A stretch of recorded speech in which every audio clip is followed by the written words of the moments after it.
vamos a pasar al tercer ponente, que es Robert Whitley. Es investigador principal en el Grupo de Investigación e Interés sobre Psiquiatría Social, SPRING, en sus siglas en inglés, en el Douglas Hospital Research Center. Es profesor asistente en el Departamento de Psiquiatría de la Universidad McGill, Canadá.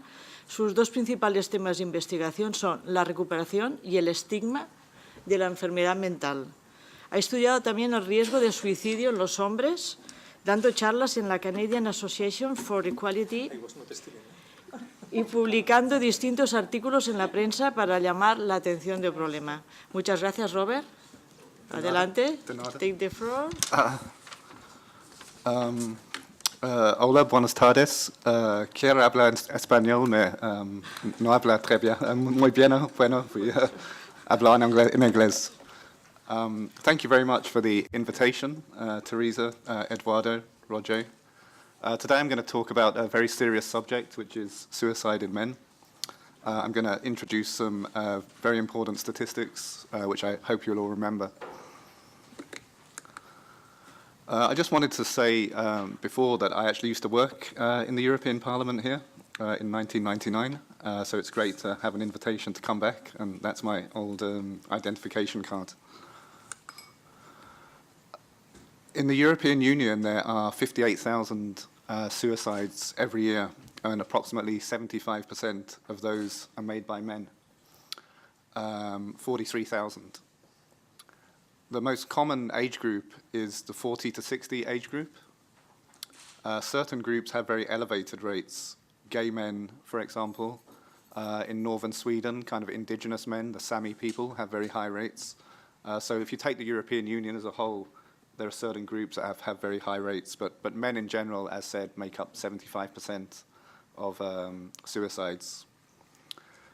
When we talk about suicide, we think about suicide as an acute act, something which happens to an individual very suddenly. But we also have a notion in psychiatry which we call slow-motion suicide. Slow-motion suicide is really another word for what we call addictions. This is people who drink a lot, who take a lot of drugs, who smoke a lot, and then end up dying often in their 40s or 50s, way before the average length of life from which we would expect. And again, substance use disorder, addictions, 75% of clinical cases are men. What I wanted to do was kind of start off with the problem, which I just outlined, and now talk about the causes. And I'm going to talk about three factors which are generally under-researched and under-acknowledged, which may be playing an explanatory role. I should say at this stage that in psychiatry, we have a model which we call the biopsychosocial model. So in this model, we have three variables which we are always thinking about: the biological, the psychological, and the social. In this presentation, I'm going to focus on the social factors. There are biological factors which kind of explain why men have very high rates of suicide. Susan actually talked about some of them. Certain hormones have been implicated in risk-taking, for example. But today I'm really going to focus on social factors, which many of you will probably instinctively recognize as important for psychological stress. First off is divorce and separation. So probably, statistically, there are probably many people in this room who have been divorced or separated. The divorce rate in the European Union has doubled from 1965 to 2011. And divorce is a very strong risk factor for suicide and substance use in men. And the link between divorce and suicide has been attributed to various factors. And whenever I'm in the media, people always say to me, well, divorce is a very serious issue for women. If you're a woman and you get divorced, obviously it's very traumatic. There's a lot of stress. Why is divorce implicated in suicide for men but not for women? And I think these three factors that I'm going to talk about are very important. Firstly is the loss of social and emotional support. So if you're a man married to a woman and you have children, often men will have much smaller friendship networks. They will lose touch with their extended family, their cousins, their brothers, their friends at work, when you compare them to women. So women will have larger friendship networks, will stay in touch with their sisters, their brothers. This is a statistical fact. So that if a man gets divorced, he will lose often 80, 90% of his social network, which is his wife and children. Whereas for women, they have a bigger safety net. So that's one of the explanations. Secondly is shame and stigma. So in many countries and in many regions, certain rural regions, for example, there's still a lot of shame and stigma associated with divorce, which leads to a loss of self-worth, a loss of self-esteem. So I've just done a research study in Canada with French-Canadian men who come from a more traditional kind of East End of Montreal, French-Canadian culture. And they constantly say to me they feel very ashamed because their parents expected them to get married, to have children, to have grandchildren, to be there kind of supporting a family. And we hear that a lot. Thirdly is financial, legal, and family court issues. So there's a lot of research which shows that family courts will show a lot of, some people say it depends on your language that you choose, a lot of bias or favoritism towards women in family courts. So men who go to family courts who want to get custody of their children, who would like to see their children as frequently as possible, generally fail in that endeavor, that the court will award the children to the women and will also make quite a heavy financial settlement so that the man has to send money, lots of money, every month towards the woman. Also in the whole family court process, many men in this research study I just talked about that we've been doing in Canada, many men say they have to spend 25,000, 35,000 Canadian dollars on lawyers' fees, on psychologists, on social workers, who come as expert witnesses to the court case, and that leaves them completely bankrupt. Whereas for women, there's much more kind of legal aid possibilities. There's kind of NGOs that will provide support and free advice. So there are three of the factors for kind of divorce and separation. The second factor I wanted to talk about was economic and social issues. So we've gone through a massive economic transition in the last 30, 40 years. And I think in Spain you've seen a lot of these issues, especially with regards to fishing. We've seen that industries which used to provide men with a job for life, which provided them with a lot of purpose and meaning, have really disappeared in the last 20, 30 years, where we've made a transition from a manufacturing economy to a service economy. So if you look at the rates of people who are employed in manufacturing, forestry, fisheries, these are traditionally male industries, there's been a massive decline. And this has left a lot of men unemployed, underemployed, with a lack of secure employment, working short contracts. And this really leads to a loss of kind of pride and meaning. And men still working the majority of dirty and dangerous jobs. Susan talked about industrial accidents. What are the most dirty and dangerous jobs? Working in the police, working in the military, working on construction, working on fisheries, working on boats. Again, a lot of isolation if you're in the military, if you're in the police, PTSD, post-traumatic stress disorder. And again, people say, well, that this is the same for a woman if she loses her job, if she's unemployed or underemployed. Yes, very much so. However, in traditional notions of society, traditional gender roles for men and women, for a man, the job, at least in the kind of Western, especially Anglo-Saxon world, a job is really how he defines himself. It's a massive part of a man's self-identity, whereas a woman can still devote herself to being a mother and being a caregiver to a family, and that still brings a lot of meaning and is socially validated. Whereas for a man, it's still the job which is really important in terms of social validation. And my final point, I thought I'd leave the most kind of controversial point to last.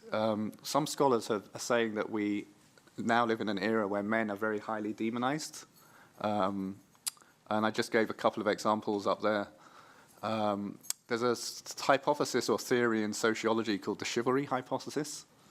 What the chivalry hypothesis means is that society and the institutions of society, for example, the judiciary, the police, the media, academia, take a much more kind of gallant, more generous, more forgiving and kind attitude towards women, whereas towards men the attitude is much more punitive, more unforgiving and more harsh. And people have said, well, where's the proof for this chivalry hypothesis? You see it in the media. So I did a study where we compared media representations of men with mental illness to women with mental illness. And the media representations of women with mental illness always included a lot of background context. If a woman had, say, killed her children, it would say, well, she was abused as a child herself. She was domestically abused by her husband. She was unemployed. This was a terrible tragedy based on circumstances. Whereas if a man had killed his children with mental illness, the attitude was, this is an evil person. We need to lock this person up for as long as possible. This is a threat to society. And it wasn't framed as a tragedy. It was framed as pure evil. We also see this in the legal system. So a double standard in the legal system. We see that if a man and a woman commit the same crime, a woman usually gets, depends on the study, but some people say 30 to 50% lighter sentence. So if a woman kills a child, her sentence may be 15 years, and if a man kills a child, it will be 20 years. And we see that throughout the legal system. So even if you look at the level of a policeman pulling over somebody for speeding, a woman is much more likely statistically to be said, okay, don't do it again, and a man's more likely to get a ticket. And this is statistically proven. What other evidence do we have for the demonization of men? This Parliament recently adopted and voted on a report which was entitled Gender Inequality in Mental Health. And this is opinion rather than fact, in my opinion, this report was permeated with negative stereotypes about men and the demonization of men. And I just put one example up there. I have many. There was a statement in there which said, men do not devote themselves sufficiently to household tasks and bringing up daughters and sons, causing many women to suffer from depression, anxiety, and stress. So that statement is basically blaming husbands for depression and anxiety in women. And I'm a professor of psychiatry. I've reviewed the literature for 15 years, and that is not an evidence-based statement. That's an ideological statement. And we see that ideology throughout that report, which to me is a disgrace. And all this demonization of men can lead to a hostile climate towards men, a lack of empathy, a lack of an underfunding for services. So in Canada, for example, almost every major city has a women's hospital and has separate women's clinics, which I'm completely in favor of, by the way. Very good idea.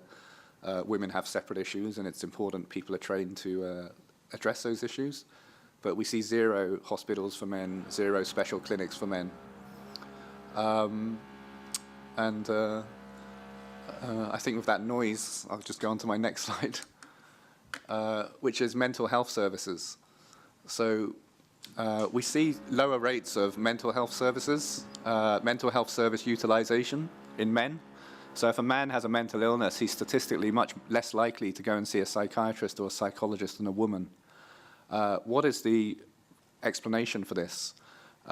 Men have basically been blamed for this instead of actually looking at the system and looking at mental health services. So men have said, many scholars have said, well, this is because men are stubborn, men don't want to talk about their feelings, men are refusing to open up. In social science, we sometimes call this victim blaming. We don't blame people for decisions that they make or don't make. We look at the wider social context. So if we do a study of people who smoke, people who drink a lot, we're not saying you're stupid, you're stubborn. We're trying to understand why people smoke a lot. What is it about their life, their childhood, etc. However, in men's health, that kind of philosophy seems to not be present. There's a level of social conditioning. So there's phrases in English, I'm sure there's equivalent ones in Spanish, man up, or be a man, which means kind of men don't cry, men don't seek help. And that certainly is one factor in understanding why men don't use mental health services. But a question which is rarely asked is, are mental health services attuned to men's needs? And I think the answer to that is no. Research shows men do not like going to a psychologist, speaking for 60 minutes, talking about their feelings to a complete stranger. And we need to think about that carefully rather than say, well, you have to do it. We have to think about different modalities of healing, that there are different modalities of healing. In Canada, we have a lot of effort and money, resources go into Aboriginal mental health, the mental health of Indigenous people. And we recognise that they don't necessarily want the models of healing which have developed in traditional psychology, and they're given alternatives which are based on their traditional medicine. So I think we should have a similar program for men. My final slide, what are the solutions to this epidemic of suicide in men? Firstly, there are many nations, there's only 13 nations in the European Union who have national anti-suicide action plans. Canada doesn't have one. The province of Quebec, where many of us on this panel live, does have a national anti-suicide prevention strategy.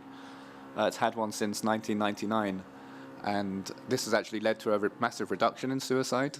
So we really need national action plans, and also regional and local ones. There's no reason why, well, Quebec has one, which is not a nation, well, that's a kind of question.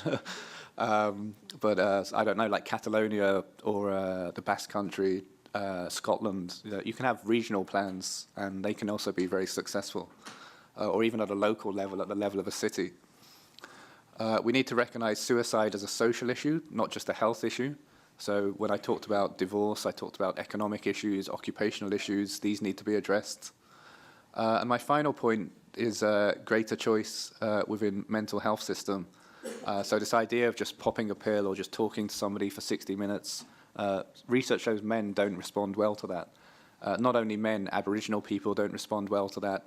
Immigrants from developing countries don't respond well to that.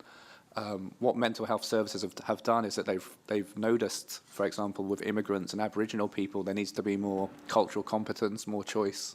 But that hasn't translated into more choice for men. So I think that's an important issue that needs to be addressed.